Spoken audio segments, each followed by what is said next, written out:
Hello everybody and welcome once again to another edition of In Pit Lane here on Channel 31 and of course on the In Pit Lane YouTube channel. Now of course it was a big weekend of Formula 1 and we'll be catching up on all of that news a little bit later on in the program, but also coming up, our special guest this week is a guy called Daryl Chamberlain. Some of you who went out to Calder Park in the days of the off-street drag racing on the Friday night, Fun Friday sessions of the recent years might remember Smoky One. That was the VK Commodore police car that used to race regularly outside, very modified police car that used to race out at Calder Park. Well, that was sort of, put together by a bunch of enthusiasts in the police force who just, sort of got together and decided to do something to, for a bit of fun and also to try and encourage, young people in particular to get off the streets and get out onto the track where they could, let their hair down and go racing in relative safety. Well, that particular scheme has now morphed into something called Beat the Heat. It's part of a global global program, and just recently Beat the Heat has been very fortunate in getting hold of some very valuable funding from the Victorian State Government's Community Motorsport Fund, and we'll be finding out a little bit more about that from Daryl Chamberlain a little bit later on in the program. But right now, as we said, big weekend of motorsport.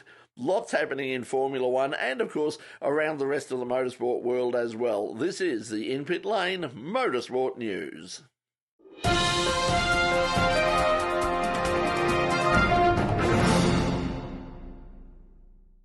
A big weekend for Australia on the World Motorsport stage. Oscar Piastri continues to lead the FIA Formula 2 Championship after a win in the feature race on Sunday at Monza. Piastri led home his main rival, Guan Yu Zhao, in a race that finished behind the safety car. Piastri now holds a 15-point advantage over Zhao, with 3 rounds of the season to go. In the main event at Monza, it was an unexpected but welcome return to the winner's circle for Daniel Ricciardo. Ricciardo made a brilliant start to lead the field into Turn 1 and held on to take his first Grand Prix win since Monaco in 2018. The Australian led home McLaren teammate Lando Norris, with Mercedes' Valtteri Bottas third after starting from the rear of the grid. Of course, the big talking point after Monza was the crash involving championship rivals Lewis Hamilton and Max Verstappen. Officials later decreed that Verstappen was responsible for the crash and have imposed a 3-place grid penalty on the Dutch driver for the next Grand Prix. The main thing to come out of the incident, though, is clearly the great job the halo and the roll hoop did in protecting Hamilton from a very serious injury. We'll no doubt be talking more about the incident live on our weekly after show, Full Course Yellow. It's on the In Pit Lane YouTube channel immediately following tonight's show. Another Aussie motorsport win, this time on 2 wheels, with young Queensland rider Jet Lawrence becoming the first Australian to win the US-based AMA Pro Motocross 250 Championship. Older brother and Honda teammate Hunter Lawrence finished third in the title chase. It wasn't a win, but Remy Gardner's second place in the weekend's Moto2 round at Aragon in Spain was an impressive ride nonetheless.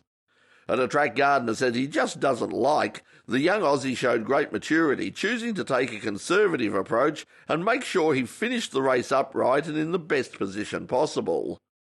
The fact that he finished second to teammate and main title rival Raul Fernandez was a huge bonus and keeps the second-generation racer at the front of the title chase. In the main race at Aragon, it was a great fight to the finish as Pecco Bagnaia and Marc Marquez went head-to-head over the final laps in a thrilling race that was in doubt all the way to the fall of the checkered flag. Bagnaia held on for the win after swapping places with Marquez several times over the final few laps. The win moves Bagnaia up into second place in the championship, 4 points clear of defending champion Johan Mir, who finished third. Championship leader Fabio Quartararo still enjoys a 53 points lead, despite a disappointing 8th place finish. Australia's Jack Miller was 5th in the race and is also 5th in the championship. A great recovery drive from 17th on the first lap to win at the Chequer has given Alex Palou his 3rd win of the IndyCar season. Starting from pole, Palou was involved in an incident involving teammate Scott Dixon and Felix Rosenqvist. The same corner also saw James Hinchcliffe, Romain Grosjean and Helio Castro-Neves involved in an opening lap accident, causing all 3 to return to the pit lane for repairs. Pato O'Ward took an early lead and led for some 28 laps before Graham Rahal took his turn out front. But in a great drive through the pack, Palau fought back, taking the lead for the final 20 laps to hold out Alexander Rossi and Dixon, who also made a great recovery. It was another eventful day for Australian driver Will Power, who had yet another coming together with a teammate, this time Simon Pagenaud. Martin Truex Jr. made it too, Joe Gibbs Racing drivers into the round of 12 with his win at last weekend's 400-mile NASCAR race at Richmond, Virginia. Truex fought back from a drive-through penalty for jumping the start. He fought back to take the lead after a late race round of green flag pit stops, leading the final 51 laps of the race. It was a good weekend for Joe Gibbs Racing, who swept the top 3 spots with Truex leading home teammates Denny Hamlin and Christopher Bell. The home run to the NHRA Championships continued at the Mopar Express Lane Nationals at Maple Grove Raceway. In Top Fuel, it was Billy Torrens taking the win in the final round to knock off Justin Ashley. Torrens made a huge jump in the points, moving from 8th to 3rd on the strength of his second win of the season, but his son Steve continues as the series leader over Brittany Force. In Funny Car, veteran Tommy Johnson Jr., who was substituting for a COVID-positive Matt Hagan, won the final, taking out John Force in the final round. All the points Johnson gained this weekend actually go to Hagan, per the NHRA's medical replacement policy, but hopefully he'll get to keep the trophy. It was a huge day for Greg Anderson in Pro Stock, as the veteran tied with Warren Johnson for the most wins in Pro Stock history, picking up his 97th career win with a victory over defending champ Eric Arendez in the final. Anderson ran a 6.57 at 335.22 kilometres per hour to take his 3rd win of the season. And in Pro Stock Bike, Steve Johnson took the points for the first time in 7 years after beating Eddie Kravic in the final with a run of 6.775 at 316.8 kilometres per hour. The Sugo GT300, the latest round of the Super GT series, was held at the Sportsland Sugo circuit last weekend, and it was a welcome return to victory for one of the series' most iconic teams. The number 12 Celsonic Impul Nissan GTR, driven by Kazuki Hiramine and Nobuhashi Matsushita, raced to their first GT500 class win since 2016. In the GT300 class, the R&D Sport Subaru BRZ of Takuto Yaguchi and Hideki Yamachi took the win, also breaking a long winless drought of 3 years. And that is the In-Pit Lane news for the week commencing Monday, September the 13th, 2021. More news next week.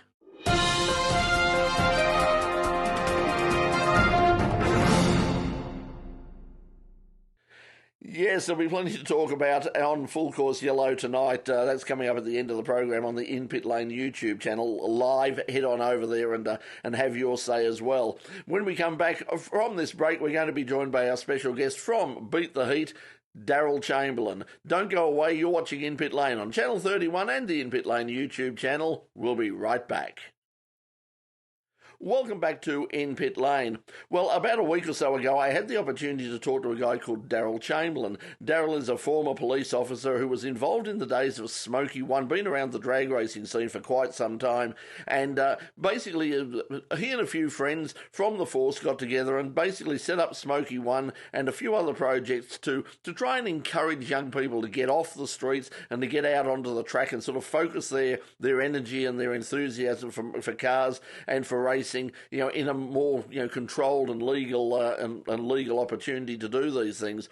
Now, just recently they've managed to get some funding through the Victorian State Government, which is very exciting. And I, as I said, caught up with Daryl and I asked him about the funding that they got, and I also started off, of course, by asking him exactly what is Beat the Heat. Oh, thank you, Brett. Beat the Heat started back in the mid-'80s out of Calder Park. We had a vehicle out there owned by Bob Jane, a yellow VK Commodore called Smoky One, painted up in police colours, and we had off-duty police members from our transport branch driving that vehicle against the young guys out at Calder Park to try and entice them to get off the road, come in races on the racetrack and contribute to road safety. And that's progressed over the years. And then we became Operation Drag Right, and we had more off-duty police members involved, and we had more vehicles involved. And now we've progressed to become Beat the Heat, and we've more youth focused in what we do now. And Beat the Heat actually is worldwide. There's very huge in America, and we have Beat the Heat in most states in Australia now. It's run very well over in Western Australia. And we're trying to mentor young people through motorsport. If they're having a few problems in their lives, they get involved with us, and we get them to work on their vehicles. We get them to help us run a motorcana, and we even get young people driving in the motorcanas and getting their first taste of getting behind the wheel of a vehicle. Do you think that the inherent discipline that's required to get involved in motorsport, having to follow rules and regulations in regard to safety, in regards to time, to schedules, to all of those sort of things, that discipline is actually a good thing for the young people that you work with? It definitely is. It gives them something to focus on moving forward. It gets them to learn how to deal with people their own age and people our age as mentors. They get involved in working on the vehicles, and they come down to, we run a lot of motor cars. We have a number of four-cylinder cars we call deputy cars, and they are donated four-cylinder vehicles. They're all safe, but we do motor cars. We've just done one a couple of months ago down at Portland at the racetrack there at South Coast Raceway, and it was very successful. And we had young people as young as 10. But they see how we run the motorcana and how disciplined we have to be.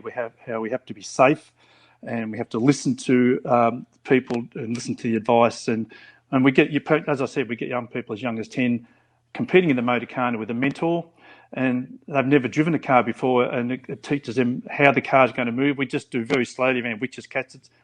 It's not a speed event. It's more just learning how to control the car, and I think it's a very good way of moving forward and is getting their licence down the track. So how did you get involved in all of this? What's your background? Okay, I'm a retired police officer. I spent 41 and a half years. We have other off-duty police members involved, as well as off-duty other emergency services, CFA and ambulance as well. And I'm the treasurer of Beat the Heat, so I've been involved for probably 15 plus years now.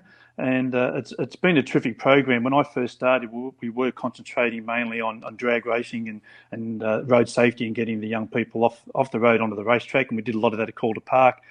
And we also went to Warrnambool. We raced at Portland, Mildura, Warwick-Nabil and Casterton. So we travel around a lot of the sort of grassroots track around Victoria, and grassroots drag racing is a terrific thing to be involved in. So you mentioned being the treasurer. One thing you've had to deal with recently is you've actually come into to some money through the Victorian State Government's Community Motorsport program. Tell us how that happened, and what sort of money has been involved, and what is it going to be used for?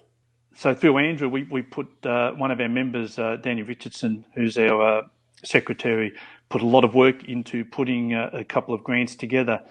One grant, the large grant we got, was to purchase a set of lights to run drag racing, a starting system, because when we race at Warwick-Nabil each year, we have to hire a set of lights from another club. So a lot of the money to run that event is involved in just getting the lights to run the system, and we have to have people to come along and run the system for us. We have to provide accommodation and so forth. So we've become self-sufficient with those lights, and we can also lend them out to anyone else that may need, another grassroots drag racing club that may need a set of lights.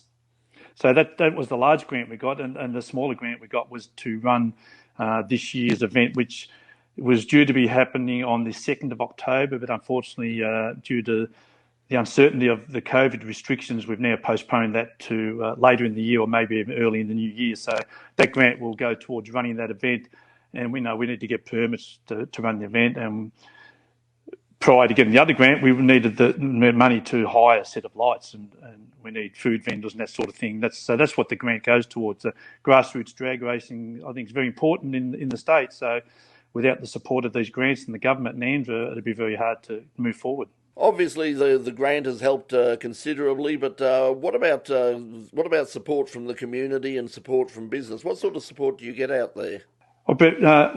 We've had fantastic support over a number of years now from the Sheen Group. They're very in tune with what we're doing, and we meet with them a lot of times, and we've had a lot of support, terrific sponsorship from the Sheen Group. So I really want to thank them, and also a lot of local businesses from the Ararat area and from the Warwick-Nabil area. We've had a lot of support from them, and recently we've had a support from a business in Maryborough. So terrific support from the community, and we would really struggled to go forward without the support we get from the Sheen Group. So we're very thankful for that.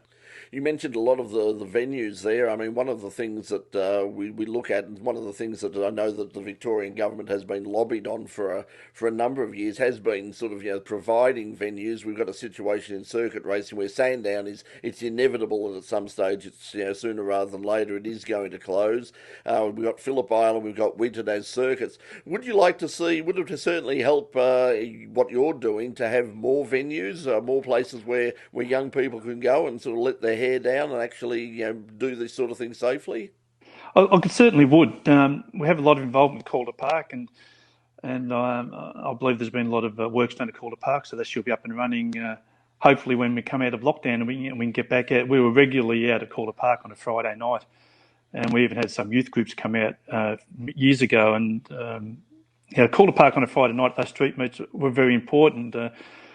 A few years ago when Calder Park did close down, we were actually contacted by local highway patrol members wanting to know when we were going to get back out to Calder Park, because they noticed the difference on the street racing activity. So if people want to get involved with the with the project, how do they become a part of it? Okay, we've got a web page, and we've also on Facebook. So they're the main two the places to get in contact with us, and we'll certainly respond to any inquiries. At the moment, we're very strong out in the Western District of Victoria, and we're hoping we can move into other areas in Victoria and help them out. So we've moved down to Portland now. We're started up a program down to Portland. So it's terrific to get involved in other areas rather than just the Western Districts where we started. Well, it's certainly a project that has been around for a long time. I mean, a lot of us, anybody who's been out to Calder in the past sort of decade or more, would remember Smoky One, and you guys. It always was very popular with the crowds out there. Hopefully, we'll see you guys back on the track very soon. Congratulations on getting the grant, and good luck with all of your projects in the future. But for now, thanks for joining us in Pit Lane. All right, thank you, Brett. The show may be over, but the Motorsport chat continues with Full Course Yellow, the In Pit Lane after party. We're on the In Pit Lane YouTube channel live most Thursday nights at 9:30, straight after In Pit Lane here on Channel 31. So, why not join us? Yes, I hope that you'll join us for Full Course Yellow. As I said, it'll be quite the conversation tonight in regards to everything that happened at Monza. Also, MotoGP, we'll obviously be discussing that as well. What a race that was. That was just sensational. If you haven't had the opportunity to catch the whole race, go back. If you have the opportunity to look at it again, go back and take it. It was a sensational race. But it's been a while that we've been doing the program from sort of these locked up situations. We've got into the studio a few times, and we get back for 1 or 2 weeks, and then we're sort of locked out again. Obviously, it's very frustrating for everybody. It's very frustrating for us. And sometimes in this situation where you're sort of sitting there alone at home every week, sort of putting the program together, you sort of think that like you've sort of been forgotten about, but earlier this week, as I came back from my mandated 2 hours of daily exercise, I sort of wandered past the mailbox, and there was something in there. There was a surprise, and rather than tell you about it, let me show you. This happened a little bit earlier this week. The reason I'm recording this is I've often said nothing good ever comes in the mail, so I never look at it in the main because it's frightening. It's very depressing. But when I got home from my walk this afternoon, this was sort of literally stuffed into the letterbox. So I thought I'd do a bit of an unboxing video and see just what on earth it is. It's been sent by a company. I'm not sure what the go is, but anyway, this is my first unboxing video. So let's have a look at see what it is. This is as you can see, this is sort of a bonus. Of course, if it's something terrible, you'll never see this. This will never see the light of day. I'm not good at cutting things open. I'm much better good at destroying things. Okay. It looks like some kitchen.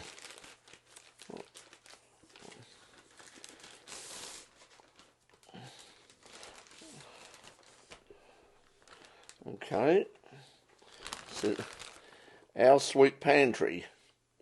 That's interesting. There is no sign of, at least in there, who this might be from. But anyway, my sweet pantry is interesting. So we open it up. Oh, we've got a card. Okay, we have a card. Oh, okay. Thank you, guys. It says, hey, Brett, you're an absolute superstar. Yeah, okay. Trade Descriptions Act, I think. Producing in pit lane during COVID. RMI TV appreciates your hard work making the show happen for so many years, and we look forward to seeing you continue making in pit lane with us. Love Helena, Bill, and all at RMI TV. Thank you very much, guys. Really do appreciate that. Let's see what we've got in here. We've got oh, it's branded. It's branded sweet products. There you go. That's probably the green screen is going to cause havoc with that. There you go. RMI TV. Biscuits of some sort, and look, a love heart in that. Thank you very much, guys. So there you go. Yes, we got a few of them here. So yes. So thank you very much, guys. That's very much appreciated. Of course, being a diabetic, I can't eat any of them, but nonetheless, it's the thought that counts. So and I have people. There are people I know who will be very, very grateful to eat them in front of me. So thank you very much anyway to everybody at RMI TV for that. And as they say in the classics, we now return you to our regular programming. It's been an interesting, let's face it, it has been a very interesting period of time. I sort of thought about this for one reason or another, which I won't go into all of the details, but for one reason or another, we sort of start a series. We normally do sort of 2 series a year of 13 episodes each, so about 26 episodes a year. Well, for some reason, because of all of the mess with the pandemic situation and all the uncertainty about Channel 31 and what its future was and all the rest of it, somehow we've managed to be basically producing shows flat out every week for just on 2 years. And it's quite ridiculous when you think about it. But obviously it's very, very difficult, particularly at the moment. There's really nothing happening locally that we can get our teeth into. We've got international stuff, of course, but locally, of course, not a lot's happening. And, of course, we can't go out and film anywhere, so it's a bit depressing, really. So, look, we will be trying over the next few weeks. We will continue the program as best we can, but just be aware that there might be some weeks coming up where, quite frankly, I really, really need a break. Just a couple of weeks off would be really nice, because, as I said, we have pretty much gone through straight from September 2019 right through until right now. So apart from a couple of weeks for Christmas and New Year, that's about the only time we've had off. So hopefully we'll see you next week on the program. Hope you enjoyed the program tonight. Remember, Full Course Yellow. Join us live at 9:30 on the In Pit Lane YouTube channel. Also, remember, if you can't join us live and you don't have the time to sit around and watch it, and if you're seeing more than enough of me sort of in front of your face every week for half an hour, you can now get Full Course Yellow as a podcast on Spotify. Yes, if you're on Spotify, go to the podcast section and search for Full Course Yellow, and you can get you can find the recording of the program there every week. So that's all we got time for this program in Pit Lane. Until we see you, probably next week or perhaps the week after, or who knows, sometime in October. We'll figure it out. But until we see you again, look after yourselves, stay safe, get the jab, and we'll see you very soon here on In Pit Lane. Until then, thanks for joining us. Bye for now.